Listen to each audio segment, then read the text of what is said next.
Miles Carter remembered the graduation stage like a photograph that never faded.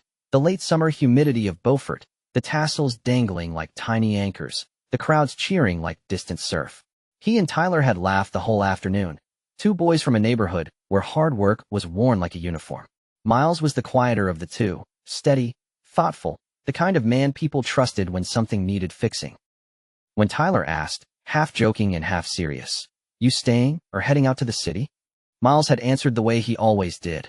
"I'll go, at least for a while. I want to make something of myself." Dad would have liked that. They drank, they hugged, they promised to stay in touch. That night, Miles walked into a club he'd tell his future self he only went to once. He hadn't planned on meeting anyone. He hadn't planned on being watched, either, until a woman across the neon bar locked her eyes on him. She was startling, pale skin, a shock of white blonde hair caught into a careless bun, an autumn dress that gleamed under the lights. Her gaze was steady, not flirtatious so much as assessing, an evaluation he didn't know he craved. She moved through the crowd toward him as if she owned space, and when she spoke her voice was a husk of laughter and purpose. "Name's Brianna," she said. "And you look like you lost something important." "Just my phone," Miles lied, because his chest tightened and anonymity felt safer. He discovered later that she loved the lie. She always liked mysteries. She warned him about his drink, softly, almost teasing. He scoffed. Yet when someone slipped something slick into his glass, he did not notice until his knees stopped obeying him. Brianna's eyes widened, and a man who had been watching, Tyler's friend, a random patron, moved toward him with a predatory smile. Brianna stepped between, barked something at the man, and then she drove him home when his logic had turned to sand. He remembered warmth, then the city lights through a high-rise window, and a kiss that didn't feel like the end of a night, but the start of something he wasn't yet ready to name. Miles left the next morning with nothing but a fog-bright memory and a laugh they would both later call naive. Brianna left a note the size of a whisper. "Find me if you mean it," and then vanished. 3 months later, a tiny life lodged itself in Miles's world without waiting for permission. The call came at an hour when hospitals were loud and cruel. A nurse's voice had the detached softness of people who deliver hard news often. "There's been a change," she told him. "You need to come quickly. There's a family matter." He didn't understand at first. He learned what he needed to learn slow enough to put pieces together and fast enough that there was no time for denial. Brianna had a daughter. Then 2 months later, another. Then a third. Triplets. Brianna had left when they were newborns. No forwarding address. No note. No plea. Miles became their guardian by default and by will. The court insisted on next of kin if the mother could not be found, and Miles, shaky and stunned and utterly devoted, said yes. He learned diapers the way other people learned algebra, with stubborn attention until the unknown yielded answers. Raising Ethan, Mason, and Kia shaped him into someone fierce and gentle at once. He traded night shifts at the small Beaufort clinic for school pickups and lullabies. He became Dr. Miles Carter, the pediatrician who smelled like baby powder and late-night coffee. The children laughed like music and cried like weather. They grew as kids do. Fast and ridiculous and completely his. When strangers said the boys had their mother's eyes, Miles looked at those faces and felt both ache and pride that was difficult to name. Years passed with the ease and terror of routines. Tyler remarried and drifted between visits. Always the good friend who left when life got complicated. Miles taught himself to be brave for 6 hands and 3 imaginations. They moved from Beaufort to Atlanta for better pay and better schools. The triplets began to sleep through the night. Miles's clinic schedule became a steady cadence of on-call hours and nights where he slept on a couch with an exam chart open on his chest. He was quiet about Brianna. Quiet because the question, "Where is their mother?" was a live ember he feared to prod. Then, on a rainy Tuesday that smelled of wet asphalt and the indifferent city, the world flipped. The emergency call came in the middle of Miles's shift, multiple vehicle collision on I-85. He ran past the bright chaos of gurneys and broken glass and smelled blood the way a doctor does, clinical and immediate. One patient arrived with a name tag tangled in hair, another with no ID. He saw the woman pulled from a crumpled sedan and stopped. Brianna. She lay under a blanket of trauma and rain-matted hair, pale like paper, shock making her face fragile. She had been a vision of lithe arrogance at that club. Now she was bones and breath in a life that had once touched his. Miles, who had spent 10 years resisting the private ache of unanswered questions, felt all of them flood back in a single, unmoving moment. He froze, hands hovering over monitors and instruments, and something far older than profession tightening around his throat. The ER hummed as practiced hands took over. The nurse asked if he knew her. Miles said yes and no all at once. She was the woman who had left a note and a void. He was the man who had become the world for 3 children this woman had brought into being. The knowledge was a jagged coin that he turned over in his head. He swallowed it, because he was a doctor first, and his hands were useful weapons against chaos. Brianna woke to his face over her, and for a heartbeat she didn't know him. Recognition flared slow, like a match struck underwater. "Miles," she whispered, and the syllable was both apology and accusation. He kept the chart between them like a buffer. He introduced himself in the way professionals do, measured and calm. Inside, his mind compiled an inventory: wounds, vitals, blood loss, drugs in her system. Outside, the children waited. Tyler held them like a second father, fierce and worried. When Brianna learned who the triplets were, she turned the fragile shock of a woman who had been buried alive by regret. "They are mine," she mouthed, small as a confession. Miles felt the room tilt. The story that spilled after that would not be simple. Brianna had never meant to disappear. Debt had been a chain. An abusive business partner had threatened her safety. She had accepted an opportunity to flee across the border for work that meant a chance to send money home. She had thought of Miles when she left. She had tried to trace him, but lines had gone dead, and every attempt had been another brick in a wall she believed she did not deserve to scale.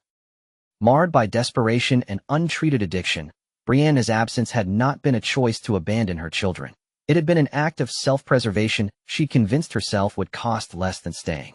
She had called Miles once from a pay phone in a place with a different accent, but debt collectors found the trail. The hospital was the first place she had come back to in a decade, at least in part because of the strange hope that life could return from the damage.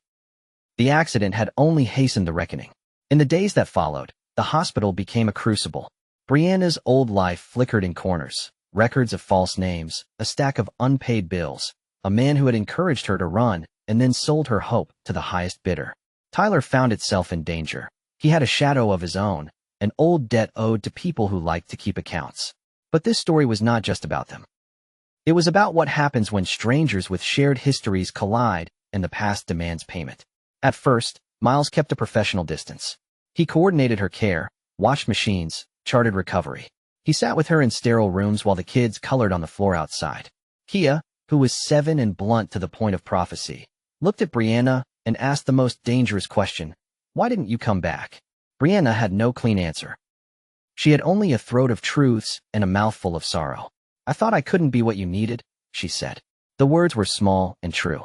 An ugly rumor spread through hospital corridors, like birds carrying a scrap of cloth. Wasn't she the one who left them? People whispered.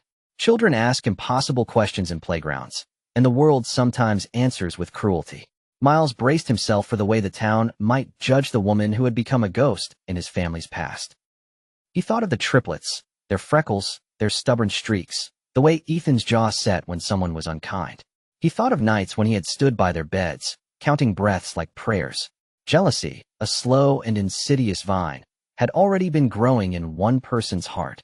Tyler's life had been frayed by mistakes hidden behind jokes. He had once loved differently, a love complicit with bad decisions. That man, Brianna's former partner, had owed Tyler money he could not return. Tyler's shame mutated into fear and then into a dangerous desire to control what he could not save.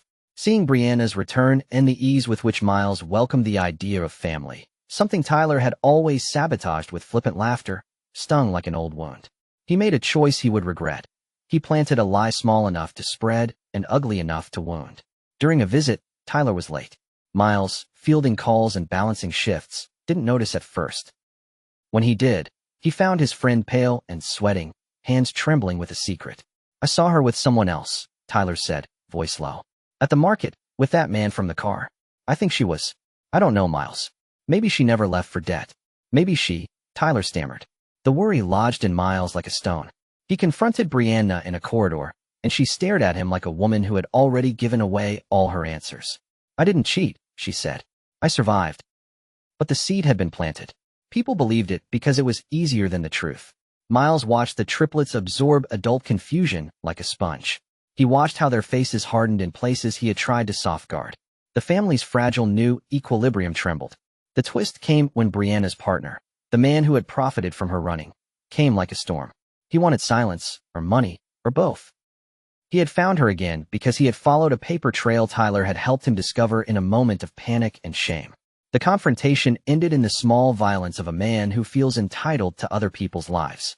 He struck a blow at Brianna's pride and then, in a final act of fury, staged her collapse. He slipped vodka into her glass, hoping the hospital would lock her away, or worse. Tyler's conscience snapped like a twig. Guilt, gritty and honest, pushed him to the police. He told Miles everything. The debts, the man's threats, the anonymous calls, the scene he had witnessed at the market that had been nothing more than the man trying to intimidate Brianna into fleeing again. Tyler's confession was raw and redemptive. He collapsed with relief and apology. Miles heard it all and felt the old stitch of friendship and human error realign. The truth cut clearer than rumor. Brianna had been trying to come back for years, but had been trapped by forces larger and uglier than shame. When the partner was arrested because Tyler had handed over the evidence, a trembling phone with recorded threats, bank transfers traced by a patient investigator, the town's whispers changed timbre. People muttered about courage and about the cost of second chances. Brianna was not absolved by the law, but she was freed from the immediate threat that had stalked her. The day she walked out of the hospital, pale but steady, Miles waited with the kids. He had imagined this moment 1,000 times, often in the lonely hours when the house had been quiet and every small sound felt like a story he could not finish. Brianna approached slowly, cautious as a person stepping into sunlight after darkness. Ethan and Mason threw themselves into her arms, and Kia, who had been suspicious and tender in equal measure, buried her face into Brianna's shoulder. "What are you going to do?" Brianna asked Miles that night, after the house had quieted and the children were asleep, their breathing the small drumming of a restored world. The question was practical and frightening. She had no job, no savings, and a history that might intimidate anyone who looked for reason to walk away. Miles took her hands and saw, for a moment, all the lonely years in her eyes. "You can stay," he said simply. "We'll figure it out. You can be a part of their lives if you want to be." His voice was not a plea. It was an offering of ordinary love, the kind that does dishes and changes diapers and sits up late when nightmares come. Brianna's confession was a quiet thing. She was sorry, unendingly sorry, and she had been selfish and frightened. But she also had a fierce need to try. Together, they navigated custody, therapy, and the slow, sometimes treacherous business of trust. Miles learned to let help in. Brianna learned to ask for it. Tyler, who had once been the careless friend, became a steady presence. Redemption tangible in his willingness to be honest and repair what he had fractured. One night on the small back porch, Miles watched the children chase fireflies and felt an unfamiliar lightness in his chest. Brianna sat beside him, a mug of tea warming her hands, and Tyler leaned on the railing like a brother who had earned his place back. The past did not disappear. It cast shadows that would return sometimes, but it no longer had the power to define the future.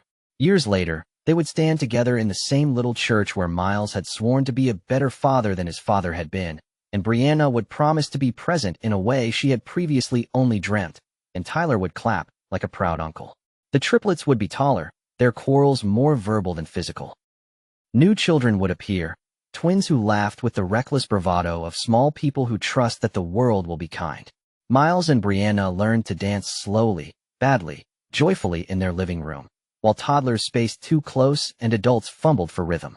The twist that had once felt like a trap, the sudden, dangerous return of a past life, became, in time, the hinge of something broader, forgiveness reshaped as action. Tyler's mistake and honesty taught them all that people were capable of both harm and repair. Brianna's endurance taught the town something about courage. Miles learned that fatherhood could be complicated and expansive in ways love rarely describes. When Miles looked at the children, he saw both the faces of the past and the promise of future mornings. He thought, sometimes, of that neon club and the single careless decision that had set the whole arc of their lives. But in the quiet after-bedtime stories and the loud hum of washing machines, he knew there was a different kind of choosing every day, to show up, to forgive, to guard small hearts. That work had no stage, no applause, only the slow, steady labor of presence. And when Brianna, once a phantom in the margins of his life, laughed at something Mason said and Miles caught her eye across the breakfast table, he felt not the sting of what could have been, but gratitude for what was. A messy, imperfect family that had found its way home.